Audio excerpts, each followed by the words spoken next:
নমস্কার, আমি অসীম অধিকারী। সামনে ষষ্ঠ দফার লোকসভা ভোট। ষষ্ঠ দফায় লোকসভা ভোটে আমাদের 8টি লোকসভা কেন্দ্রে ভোট হতে চলেছে। একটি অভিজ্ঞতাকে শেয়ার করি। এবারে ইলেকশনে আমার সেক্টরের পাশের সেক্টরে এই মকপল সংক্রান্ত বিষয় নিয়ে একটি ঝগড়া হয়ে গিয়েছিল। কোনো একটি দলের পোলিং এজেন্ট বললেন আমি এতগুলো দিয়েছি, অন্যজন বললেন না অতগুলো দেয়নি। তারপর ভিভিপ্যাটের স্লিপ মেলানো হলো, এই হলো, ট্যালি হলো, একটা খুব একটা বাজে পরিস্থিতি তৈরি হয়েছিল। ভাগ্যে সেখানে মাইক্রো অবজারভার ছিলেন, উনি তখন একটু জোর দিয়ে বললেন না, প্রিসাইডিং অফিসার যেটা বলছে সেটাই তো ঠিক। উনি তো তখনই ওখানে দাগ দিয়েছেন। তারপরে বিষয়টি মিটেছে। তাই মক পোলের ট্যাবুলেশন সিট খুব একটি গুরুত্বপূর্ণ বিষয়। সত্যিকারে তাদের কোন রকম পোলিং এজেন্টদের সঙ্গে পোলিং পার্সোনালদের কোন রকম ঝগড়াঝাটি হওয়ার বিষয় নেই। 8টা লোকসভা কেন্দ্র আমাদের রয়েছে। তার মধ্যে যেমন রয়েছে তমলুক। আমি কিন্তু এখানে 7-এ ইংরেজি এবং বাংলা এই 8টা লোকসভা কেন্দ্রেরই দিয়ে দিয়েছি। কাথি, যদি কারো মনে হয় এখান থেকে আপনারা সেটাও প্রিন্ট আউট করে নিতে পারেন, আমি এটা ডেসক্রিপশনে দিয়ে দিচ্ছি। তারপরে ঘাটাল, বাংলা ইংরেজি দুটোই রয়েছে, ইংরেজি বাংলা। অর্থাৎ আমাদের ট্যাবুলেশন সিট কিন্তু খুব একটা ইম্পর্টেন্ট বস্তু। এটা কেন যে আমাদের ব্যাগে দিচ্ছে না আমরা নিজেরাই জানি না। ঝাড়গ্রাম সব থেকে বেশি ক্যান্ডিডেট, এই 6th ফেজের মধ্যে 13 জন ক্যান্ডিডেট, নোটা নিয়ে 14 হচ্ছে আমাদের মকপল ট্যাবুলেশন সিট। মেদিনীপুর, বাংলায় মেদিনীপুর, এবং কোথায় কোন ক্যান্ডিডেট দাঁড়িয়েছে সেটাও আপনারা এটি থেকে দেখে নিতে পারবেন, ডেসক্রিপশন থেকে নামিয়ে নিন। পুরুলিয়া, আমি কি করছি ডেসক্রিপশনে 7-এও দিয়ে দিচ্ছি, আর ট্যাবুলেশন সিটটা বলার পরে ওটাও আমি দিয়ে দিচ্ছি। পুরুলিয়া, বাঁকুড়া, আমি এইটার পুরো পিডিএফটা দিয়ে দিচ্ছি। আর এবার ট্যাবুলেশন সিটটা একবার বলে দিই। 8টা যে লোকসভা কেন্দ্র, 8টা Lok Sabha কেন্দ্রেরই mock poll tabulation seat আমি ডেসক্রিপশনে দিয়ে দিচ্ছি। একবার বলি আমি এটা কিভাবে সাজিয়েছি। এখানে পোলিং এজেন্টদের পূর্ণ স্বাক্ষর করান যারা উপস্থিত আছেন।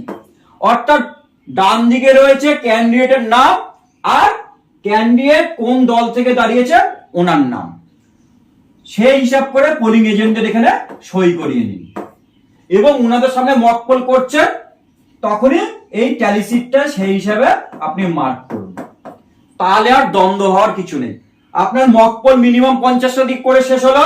এখানে যতজন পেলেন মনে হয় এটা 10 পেলেন, 10 পেলেন, 10 পেলেন, বাকিগুলো পেলেন, এবং অবশিষ্ট যা আছে 50টা করার জন্য সবগুলো আপনি নোটায় দিয়ে দিলেন।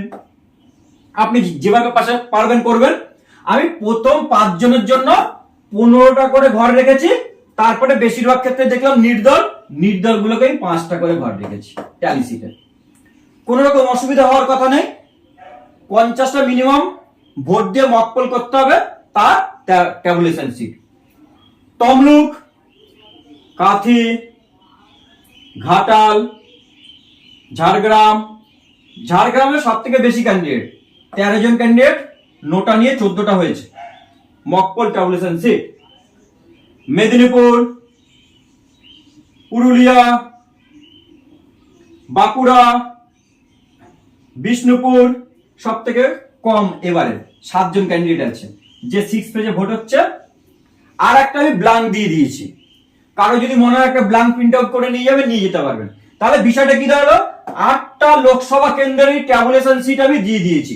একটা জিনিস খেয়াল করবেন, আমি কিন্তু এখান থেকে কোনো কপি পেস্ট করে আমি বসাতে পারিনি, পুরোটাই আমাকে হাতে টাইপ করে করতে হয়েছে। এই ক্যান্ডিডেটের নাম, কোন দল থেকে দাঁড়িয়েছেন সেটি, কোন রকম বানান ভুল হলে সেটা একদম মার্জনা সহকারে দেখবেন। অর্থাৎ টাইপ করতে গিয়ে 2-1টা হয়তো আই এর জায়গায় আমি এফ এ দিয়ে দিয়েছি, সেটা হলে সেটা একদম ইগনোর করবেন। আশা করি ভুল করিনি, তাও যদি হয়ে যায় কেস দেবেন না প্লিজ। তাহলে 8টা লোকসভা কেন্দ্রে আমি ট্যাবুলেশন সিট দিয়ে দিলাম। যার যেটা প্রয়োজন সেই লোকসভা কেন্দ্রে সেটিকে প্রিন্ট আউট করে নিন, নিয়ে ব্যাগে ভরে চলে গেলেন ভোট দিতে, মানে ভোট কেন্দ্রে। সকালে মকপল করলেন, এটি আপনি কি করবেন, এটি আপনি জমাও দিতে পারেন, নাও দিতে পারেন। যদি জমা দেন কোন প্যাকেটে দেবেন, 6 নম্বর প্যাকেটে ভরে জমা দেবেন। এখানে আপনি টোটাল মকপলের সময় প্রার্থী ওয়াইজ পেয়েছেন, এখানে মোট লিখেছেন। যদি আপনি এটা 6 প্যাকেটে জমা দেন তাহলে প্রিসাইডিং অফিসার হিসেবে আপনি কিন্তু সই করে দেবেন।